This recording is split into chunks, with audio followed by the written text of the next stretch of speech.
warahmatullahi wabarakatuh. Baiklah anak-anak, kita ketemu lagi dalam pembelajaran tematik kelas 5, tema 8, subtema 1, manusia dan lingkungannya, pembelajaran 2. Agar kalian lebih semangat lagi, mari kita awali pembelajaran kita ini dengan menyanyikan salah satu lagu wajib, yaitu Satu Nusa, Satu Bangsa.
Bagaimana anak-anak? Udah semangat belajar hari ini?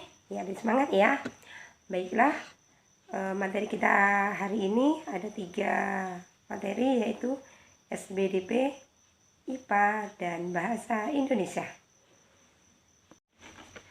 Materi kemarin kalian masih ingat kita membahas tentang apa? Iya, betul sekali. Kita membahas tentang manfaat air bagi hewan, tumbuhan, dan manusia.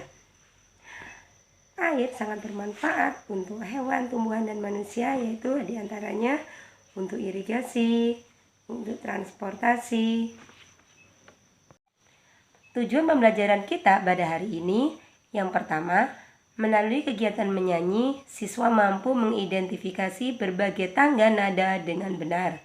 Yang kedua, melalui kegiatan pengamatan, siswa mampu menjelaskan terjadinya siklus air dengan baik. Yang ketiga, melalui kegiatan menggali informasi dari sumber bacaan, siswa dapat membuat bagan sederhana untuk menjelaskan siklus air. Yang keempat, melalui kegiatan mengamati, siswa mampu mengidentifikasi urutan peristiwa dalam bacaan dengan benar.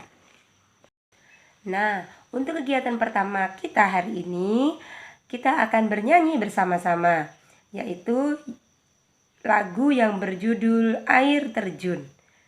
Ustazah akan memutarkan lagu ya.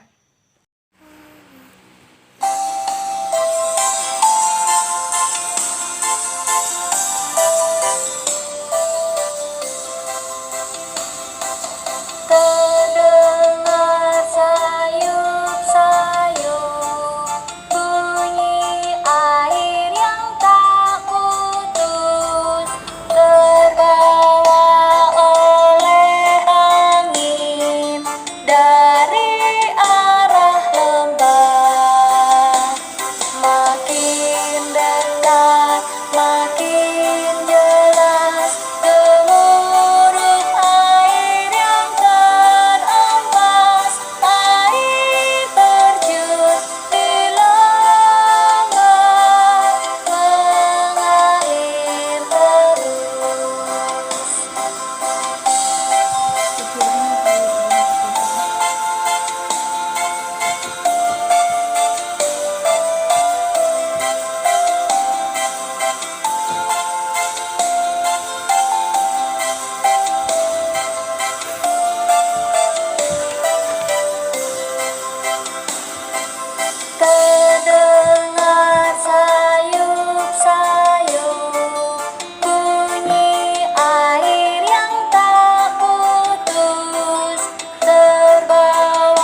Agar kalian bisa menyanyi dengan baik, kalian harus mendengarkan lagu tadi berulang-ulang ya, agar nada dan syairnya tepat dan sesuai.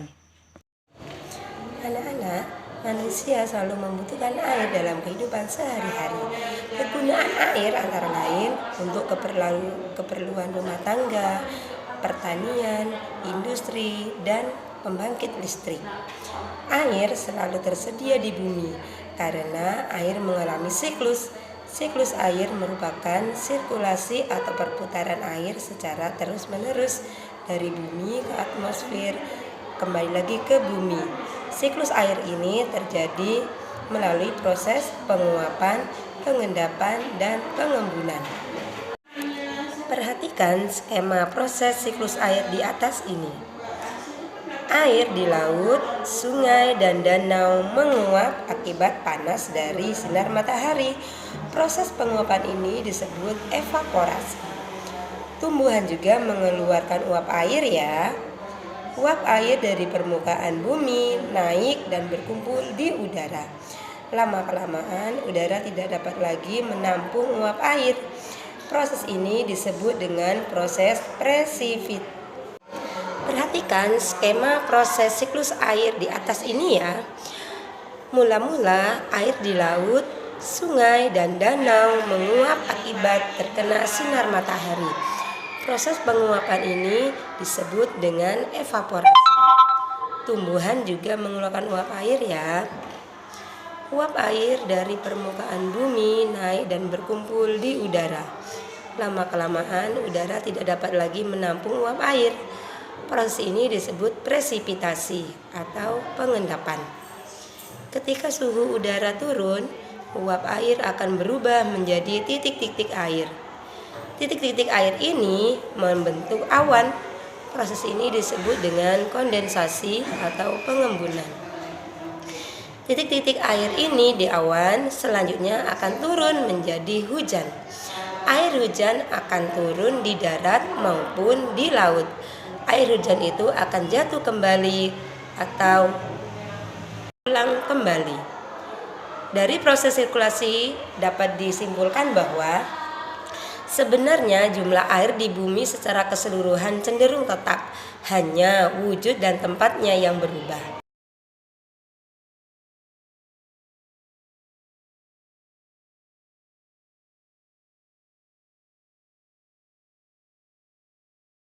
Air. Banyak cara yang dilakukan untuk memenuhi kebutuhan akan air. Sekarang, anak-anak baca kisah tentang semut dan beruang ya. BDP tentang bernyanyi, tentang air terjun. Nah, agar kalian bisa menghafal, silakan diulang-ulang terus lagunya tadi ya, biar kalian bisa bernyanyi dengan baik. Ya, yang selanjutnya kita tadi sudah belajar tentang sirkulasi air. Jadi di dalam sirkulasi air adapun peristiwa-peristiwanya yaitu ada evaporasi, kondensasi, dan presipitasi.